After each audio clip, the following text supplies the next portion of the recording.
Imagine being trusted when nobody is watching.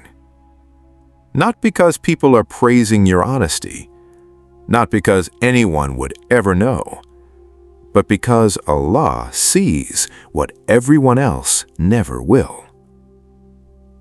Most people think character is tested when the world is looking.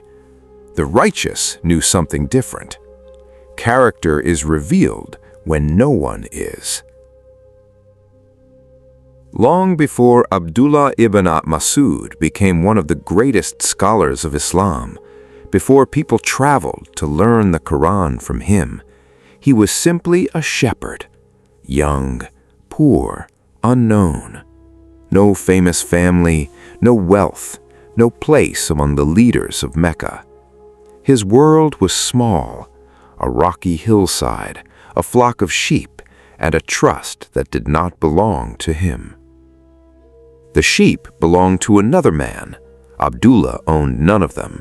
He had only been entrusted with their care.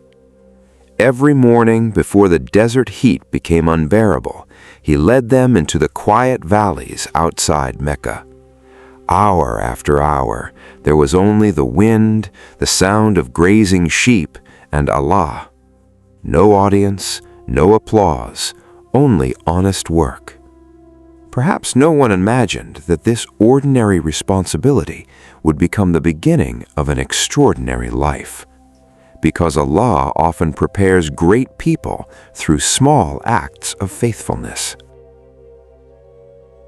Then came a day that looked exactly like every other day. The same hills, the same flock, the same silence. History rarely announces itself. The moments that change a life often arrive looking completely ordinary. Two travelers appeared in the distance. Dust covered their clothes. The journey had clearly been long. They approached the young shepherd with kindness. One of them smiled and asked, "My young brother, would you give us some milk?" It was a simple request. The owner was nowhere nearby. No one would know. A single bowl of milk seemed insignificant, except it was not his to give. Abdullah answered without hesitation, "I cannot. These sheep are not mine. I have been entrusted with their care." No excuses, no long explanation, only the truth. It would have been easy to say yes. Instead, he chose honesty over convenience. The two travelers exchanged a glance. This was no ordinary shepherd. He was protecting another man's trust when only Allah was watching. The older traveler did not seem disappointed. Instead, he asked another question. "Is there among your flock a ewe that has never given milk?" Abdullah thought for a moment. Then he nodded. "There is, but she has never lambed. She has never produced milk."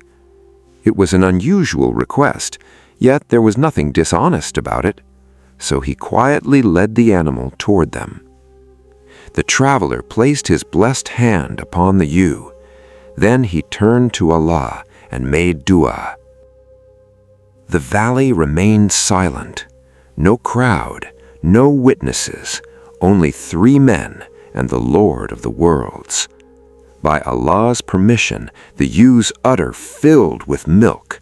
Fresh milk flowed into a simple vessel, enough for both travelers to drink until their thirst was gone.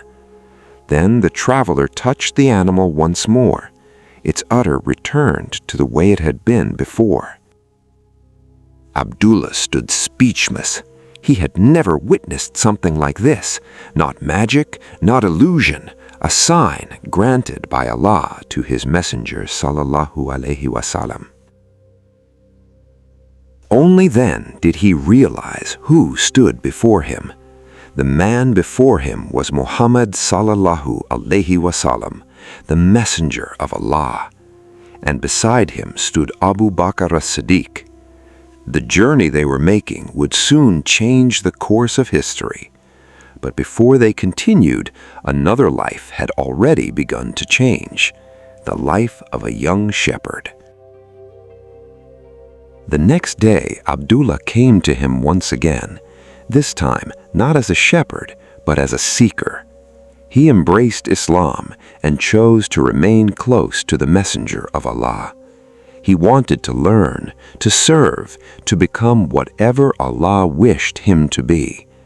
He could not have known it then, but the same honesty that had protected another man's sheep was about to prepare him to carry something far greater.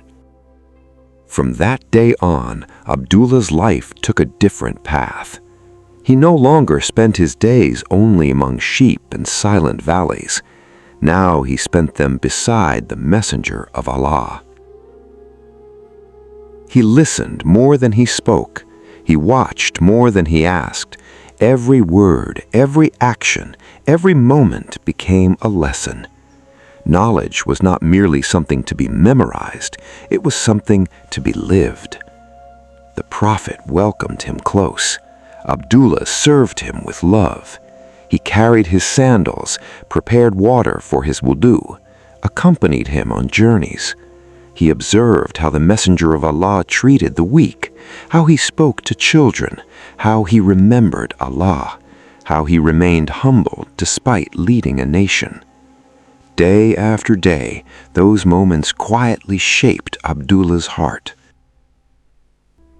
Years passed. The unknown shepherd became one of the companions closest to the Qur'an.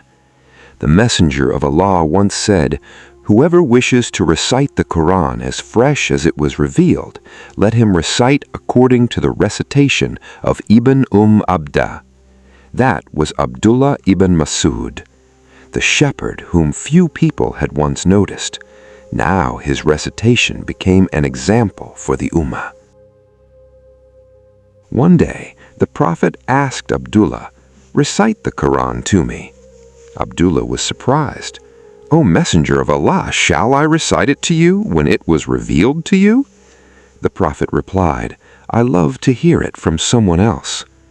So Abdullah began to recite, verse after verse, until he reached the words, "How will it be when we bring a witness from every nation, and we bring you as a witness over this people?"